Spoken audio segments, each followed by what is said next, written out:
Is the new Purdue University Calumet Chancellor, Thomas Keon. Thomas, thanks for coming in today. Well, thank you, Jim. I appreciate being here. Now, you are new to the Calumet region. Absolutely.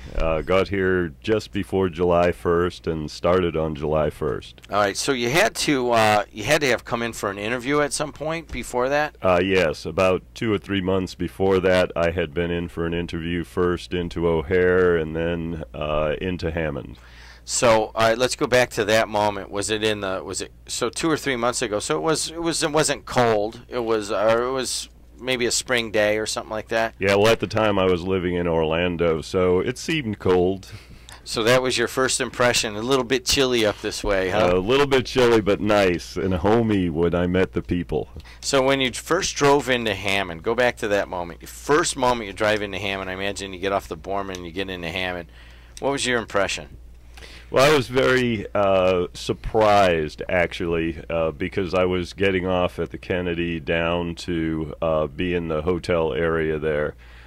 And the new Welcome Center, well, I don't know if it's so new. The Welcome Center was there. It looks new. Yes, it does. Spiros Spatastatos has an excellent cleaning crew, and they keep it up, but it's several years old right now. But that Welcome Center is very, very interesting, and it certainly got my attention with all the different detail on it.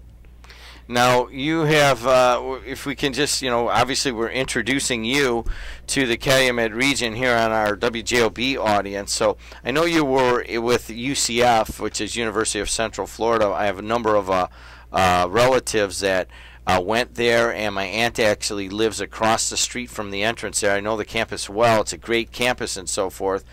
And you're leaving that place to come up here. What's the big draw? Well, I think there are a lot of draws, but part of it is the richness of the community and the institution. One of the things that drew me to UCF was that UCF was growing, changing, and building, and I got the same sense here that Purdue is growing, is changing, and there's a real desire for academic excellence. Now, you say Purdue is growing and changing. And it is. I mean, we witness it here on a yearly basis. We have a number of interns here, and we can just kind of see that there's an energy that Dr. Cohen has been instrumental in getting going. I guess he's still going to be a philosophy professor at the university going forward, but you're the guy in charge now. And if you look at Purdue Cal now, and I know you haven't been on the job that long, but you have an idea of where it is now, and then where it could be, say, 5 to 7 years from now. What do you see in that? Let's go 5 to 7 years in the future. What do you see for Purdue Cal? Well, I think as we go 5 to 7 years out, there are a couple of things that I'm particularly interested in, but most important right now is student success. We must spend significant time on our enrollment management, which doesn't mean just attracting high-quality students. It means making sure that the students that we do attract get through their degree programs and get through their degree programs successfully.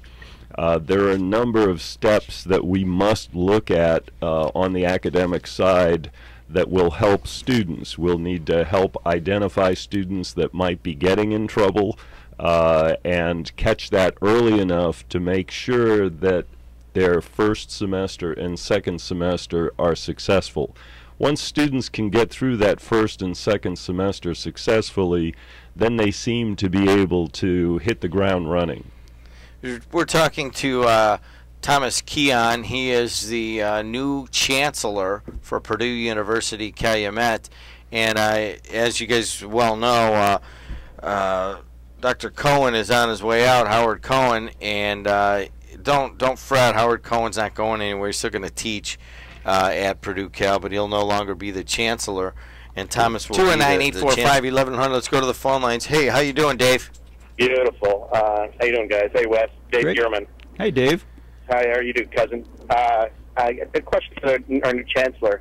When you first found out the position was available, did you do some research on the pedigree of Purdue and Purdue Cal, and I mean everything it has to offer. I mean, on a national level, and I think you're coming in at a great time because the expansion of the sports that the addition to a lot of new sports coming in, and then the new complex that's planned for Hessville on the other side of town. So, have you done your homework on what's coming up and what's new in the near future? Absolutely. I did a significant amount of homework before I came. As you know, there's just a tremendous amount of information available on the web.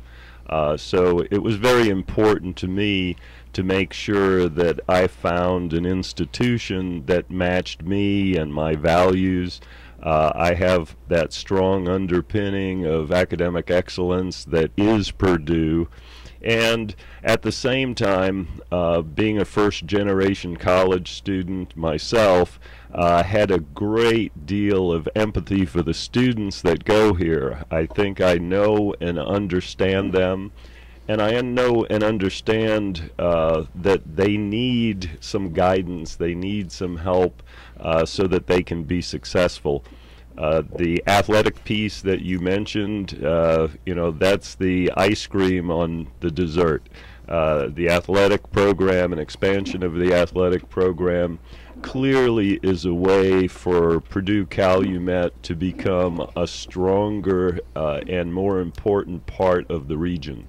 Well, I appreciate you, and I welcome you, and I'm sure Jed and Wes can steer you in the right direction to get the proper winter clothes. Well, for the area. I've been watching them talk. I don't know about the steering, but thank you. Thanks a lot, Ron on line 3. Hi, Ron. How are you? Oh, good morning. Once again, WJOB has a great show again. Listen, my question is about the Purdue Calumet adult classes. I go to South Carolina, even Milwaukee. It seems like there's a lot of adult classes. It seems like in Purdue we don't have that many other computer things. I'll get off the line and listen on the radio. All right, thanks a lot. There you go. Well, Ron, it is true. We don't offer adult per se classes, but then again, you can make a case that all of our classes are really adult oriented because they're available to anyone, any qualified student. But if you're talking about the non-credit course variety, we used to do that a number of years ago, but there's so many other institutions that get involved in the non-credit variety of classes that we've kind of gotten out of that business and has stayed pretty much in the credit of variety of an undergraduate and graduate nature. We do have a number of students who attend Purdue Calumet who are enrolled as what we call non-degree students or adult learners. That is, they're attending for personal enrichment purposes or professional enrichment purposes. They're not so much interested in a degree, but they want to learn. There's some subject matter that they want to that they find favorable, and so they do enroll in those courses. But technically, those would be considered credit courses and could be used in a degree pursuit. We have come up with an adult weekend that we have at least once a year, and coming up on September 22nd and September 23rd, the caller can find some adult classes on both of those days. There's a full day schedule on each of those days. Do appreciate the caller's question, however, because I do think there's always room for taking some of what's available at the institution and making it part of what the public would like to have. And it's something that we've talked about a little bit in the time that I've been here. My former institution had a very rich program for adult learners that was a once-a-week program, and it's something that we may look into as I move forward. We're talking to Chancellor Keon, the new chancellor at Purdue University Calumet. I've had a couple that have come in terms of text. Chancellor, how will Chancellor Keon bring innovation and inventiveness to all departments? Well, that's an interesting question, and it's always a double-edged sword with faculty. Faculty would like innovation and inventiveness, but they also don't want somebody playing in their sandbox. So I found that the best way to do this is to keep the faculty involved, keep the faculty excited, and make sure they have the resources available to be entrepreneurial. I've started a process of trying to make the administrators and faculty more responsible for what they're doing and how successful they can be in the future. I'm interested in putting in a budgeting process that will allow schools and departments to become entrepreneurial. And my experience is that when you give a group of faculty the autonomy and then an opportunity to earn the resources, that they can be very entrepreneurial and very inventive.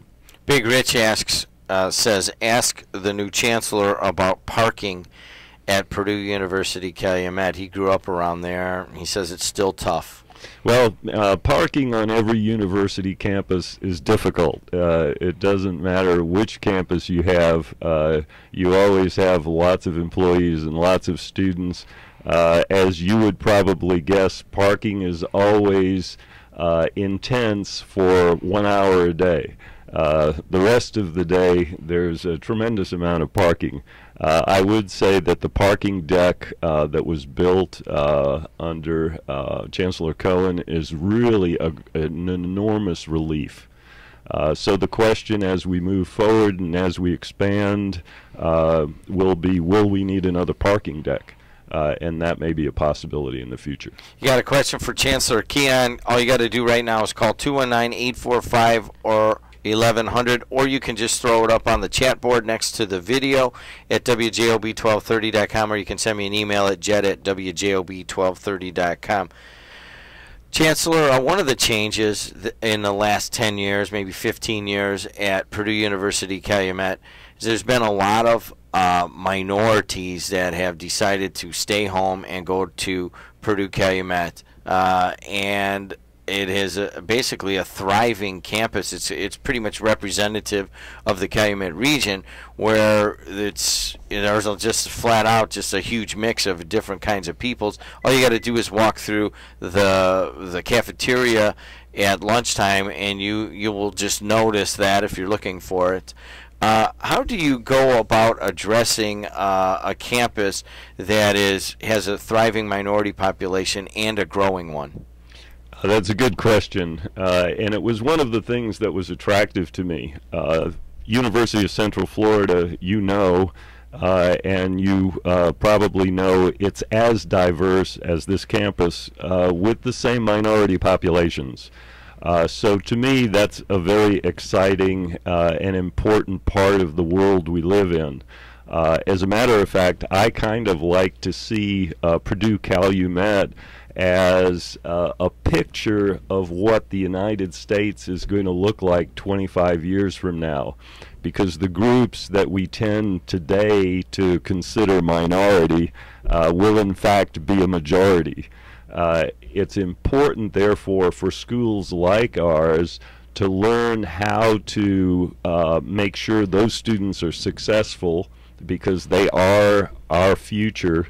But additionally, we need to make sure that we have a learning environment for them that's very inclusive, an environment where they feel like they can come to our institution and enjoy being there and feel like they belong there. As I look at an institution like ours, I often say that it's important that we try to get every group to look at one another and go beyond the color of their skin, look at one another, go beyond their religious beliefs, go beyond their interests and values, and try to find them as an individual, and then be aware of their differences, but don't make their differences a wall make their differences a part of a tapestry that we can weave together to make a better community for everybody. A lot of folks want to know about athletics. Obviously, the city of Hammond, big press conference over the winter to build some amazing facilities at Dowling Park. There's been a huge push for new athletic facilities and new athletic teams to kind of enrich the experience at Purdue Calumet. I don't know if it's a setback, but a change. In the last week, you lost the athletic director that was behind that, Bob Bunnell. Is that a wrench in the system at all by losing Mr. Bunnell? Well, we're very sorry to lose Mr. Bunnell. He did a great job. He built a great future plan for us. But frankly, my sense always is that we don't have setbacks, we have new opportunities. So this actually gives me an opportunity to restructure where the AD is within the university. My plan is to have the new AD report directly to me, and it'll give me an opportunity to pick my person who has the same goals and desires that I have. And in order to make this next step possible, the new AD is not only going to have to do all of what Bob did, but they're going to have to work with me to raise funds so that we can make those new athletic venues available as our new programs come alive.